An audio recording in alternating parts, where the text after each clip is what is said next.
ತಕ್ಕಡಿ ತಿಂದ ಇಲಿ.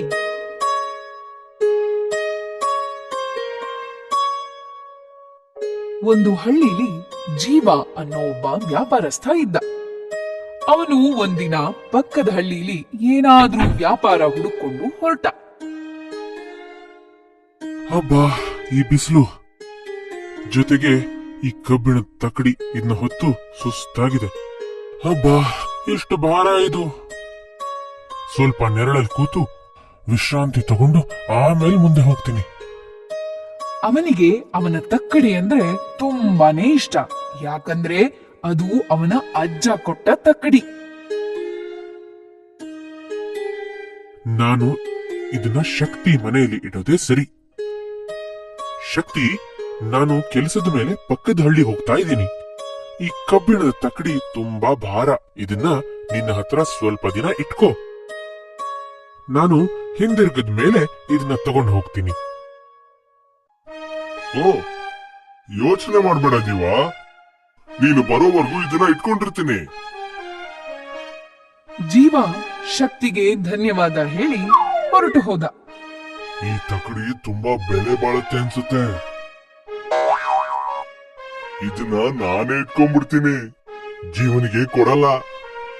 ಒಂದಿನ ಜೀವ ತಕ್ಕಡಿನ ಇಸ್ಕೊಳಕ್ಕೆ ಶಕ್ತಿ ಮನೆಗೆ ಬಂದ. ಬಾ ಜೀವ, ಕೂತ್ಕೋ, ಸ್ವಲ್ಪ ತಿನ್ನಕ್ಕೇನಾದ್ರೂ ಕೊಡ್ತೀನಿ.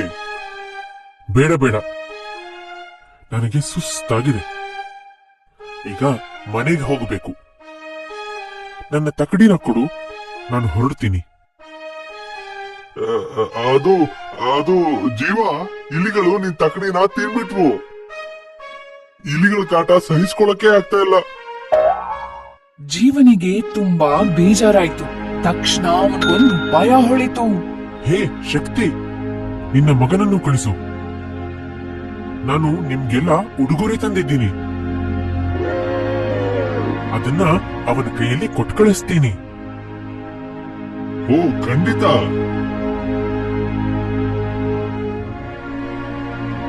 ಎಷ್ಟು ಹೊತ್ತಾದ್ರೂ ಅವನ್ ಮಗ ಬರ್ಲೇ ಇಲ್ಲ. ಶಕ್ತಿಗೆ ಚಿಂತೆ ಆಯ್ತು. ಎಲ್ಲಿ ಈ ಹುಡುಗ? ಹುಡುಗರ ತರಕ್ಕೆ ಇಷ್ಟು ಹೊತ್ತು ಬೇಕಾ? ನಾನು ಜೀವನ್ ಮನೆಗೆ ಹೋಗಿ ನೋಡೋದು ಒಳ್ಳೇದು. ಜೀವ, ನನ್ ಮಗ ರವಿಯಲ್ಲಿ? ನಿನ್ನ ಮಗನ್ನ ಒಂದು ಹದ್ದು ತಗೊಂಡು ಹೊರಟೋಯ್ತು. ಏನು ಏನ್ ಹೇಳ್ತಾ ಇದ್ಯಾ? ರವಿ ತರ ದೊಡ್ಡ ಹುಡುಗನ್ನ ಹದ್ದು ಹೇಗ್ ತಗೊಂಡೋಗುತ್ತೆ? ನಿಜ ಹೇಳು, ಇಲ್ದಿದ್ರೆ ಇಬ್ರು ಹೊಡೆದಾಡಕ್ಕೆ ಶುರು ಮಾಡ್ತಾರೆ. ಇಬ್ರು ಹಳ್ಳಿಯ ಪಂಚಾಯಿತಿ ಕಟ್ಟೆಗೆ ಬರ್ತಾರೆ. ಹೇಳಿ, ಏನಾಗಬೇಕು? ಜೀವ ನನ್ನ ಮಗನನ್ನ ಕದ್ದಿದ್ದಾನೆ. ಅವನು ನನ್ನ ಮಗನನ್ನ ಹದ್ದು ತಗೊಂಡು ಹೋಯ್ತು ಅಂತ ಹೇಳ್ತಾ ಇದ್ದಾನೆ.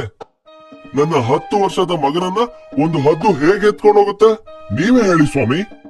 ಹಾಗಾದ್ರೆ ಇವನು ನನ್ನ ಕಬ್ಬಿಣ ತಕಡಿನ ಇಲಿ ತಿಂದು ಬಿಡ್ತು ಅಂದ. ಅದು ಸಾಧ್ಯನಾ?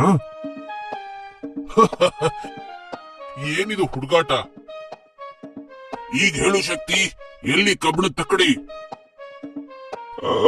ಅದು ಅದು ನನಗ್ ಗೊತ್ತಿಲ್ಲ ಸ್ವಾಮಿ, ಆದ್ರೆ ಮನೇಲೊಂದ್ಸಲ ಹುಡುಕ್ತೀನಿ. ಸರಿ, ಹಾಗಾದ್ರೆ ಮನೆಯೆಲ್ಲ ಹುಡುಕಿ ಇವನಿಗೆ ಅದನ್ನ ಹಿಂದಿರುಗಿಸು. ಜೀವ, ಇವನ ಮಗ ಎಲ್ಲಿ ಅಂತ ಹೇಳು. ನನ್ನ ತಕ್ಕಡಿ ಸಿಕ್ಕ ತಕ್ಷಣ ಅವನನ್ನ ಹಿಂದಿರುಗಿಸ್ತೀನಿ. ಶಕ್ತಿ ತಕ್ಕಡಿನ ಜೀವನಿಗೆ ಹಿಂದಿರುಗಿಸ್ತಾನೆ. ತಕ್ಷಣ ಜೀವ ರವಿಯನ್ನು ಹೋಗಲು ಬಿಡ್ತಾನೆ. ಜೀವನಿಗೆ ತನ್ನ ಚುರುಕುತನದ ಮೇಲೆ ಹೆಮ್ಮೆ ಆಗತ್ತೆ. ಮೊಲ ಮತ್ತು ಸಿಂಹ. ಒಂದು ಕಾಡಲ್ಲಿ ಪ್ರಾಣಿಗಳು ಸಿಂಹರಾಜನ ಬಗ್ಗೆ ಮಾತಾಡ್ತಾ ಇದ್ವು. ಸಿಂಹರಾಜನ ಕಾಟದಿಂದ ಪಾರಾಗೋ ಉಪಾಯ ಹುಡುಕಲು ನಾವೆಲ್ಲ ಇಲ್ಲಿ ಸೇರಿದ್ದೀವಿ. ಅವನು ತುಂಬಾ ಕಾಟ ಕೊಡ್ತಾನೆ.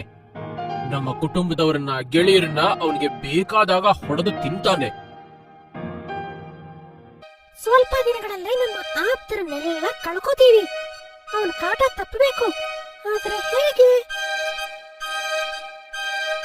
ಗೆಳೆಯರೇ, ನನಗೊಂದು ಉಪಾಯ ಹೊಳೆದಿದೆ. ಅವೆಲ್ಲವೂ ತಮ್ಮ ಯೋಜನೆಗಳನ್ನ ಹೇಳೋಕೆ ಸಿಂಹರಾಜನ ಹತ್ರ ಬಂದ್ವು. ಸಿಂಹರಾಜ ಗಂಭೀರವಾಗಿ ಗುಹೆಯಲ್ಲಿ ಕೂತಿದ್ದ. ಪ್ರಾಣಿಗಳೆಲ್ಲ ಅವನ ಮುಂದೆ ವಿನಯದಿಂದ ತಲೆ ತಗ್ಗಿಸಿ ನಿಂತಿದ್ವು. ನನ್ ಹತ್ರ ಬಂದ್ ಕಾರಣ ಏನು? ನೀವೆಲ್ಲ ಇಲ್ಲಿ ಯಾಕೆ ಸೇರಿದ್ದೀರಾ? ನೀವು ನಿಮ್ಮ ಗುಹೆಯಲ್ಲೇ ಇರಿ. ನಾವು ಪ್ರತಿದಿನ ನಿಮ್ಗೆ ಆಹಾರ ತರ್ತೇವೆ. ಇದು ತುಂಬಾನೇ ಒಳ್ಳೆ ಉಪಾಯ ಅನ್ಸ್ತಾ ಇದೆ. ಹೀಗೆ ಸಿಂಹ ಅವರ ಯೋಜನೆಗೆ ಒಪ್ಪಿದ. ಎಲ್ಲಾ ಪ್ರಾಣಿಗಳು ಹಿಂತಿರುಗಿದ್ವು. ಶುಭ ದಿನ. ಇಂದು ಸಿಂಹದ ಹತ್ತಿರ ಮೊಲ ಹೋಗ್ಬೇಕು. ಮೊಲಕ್ಕೆ ದುಃಖ ಆಯ್ತು. ಅದಕ್ಕೆ ಸಾಯೋಕೆ ಇಷ್ಟನೇ ಇರ್ಲಿಲ್ಲ. ಪಾಪ ಮೊಲ ತುಂಬಾ ಯೋಚನೆ ಮಾಡ್ತು. ಮೊಲ ಗುಹೆಯನ್ನ ತಲುಪ್ತು. ಸಿಂಹರಾಜ ಕೋಪದಿಂದ ಓಡಾಡ್ತಾ ಇದ್ದ.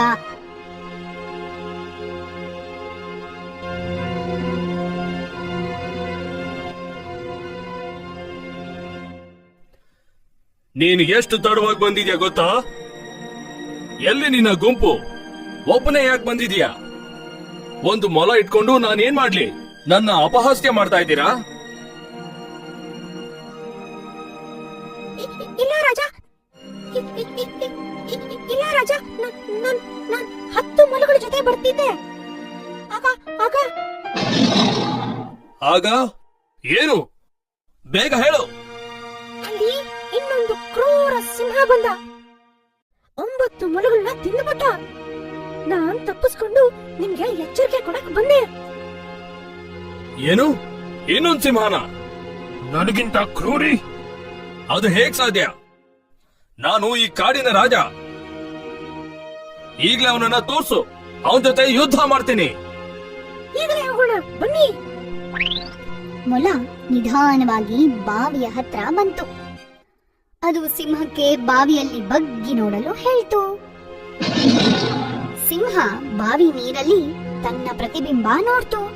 ಅದನ್ನ ಬೇರೆ ಯಾವುದೋ ಸಿಂಹ ಅನ್ಕೊಂಡು ಕೋಪದಿಂದ ಘರ್ಜಿಸಿ ಬಾವಿಗೆ ಹಾರ್ತು. ಮೊಲಕ್ಕೆ ತನ್ನ ಉಪಾಯದಿಂದ ಸಿಂಹ ಸತ್ತೋಯ್ತು ಅಂತ ನಂಬಕ್ಕೆ ಆಗ್ಲಿಲ್ಲ. ಅದರ ಸಂತೋಷದ ಕೂಗು ಕೇಳಿ ಎಲ್ಲಾ ಪ್ರಾಣಿಗಳು ಹೊರಗ್ ಬಂದ್ವು. ಬಾವಿಯ ಹತ್ತಿರ ಸೇರಿ ಎಲ್ಲಾ ಪ್ರಾಣಿಗಳು ಸಂಭ್ರಮ ಪಟ್ವು.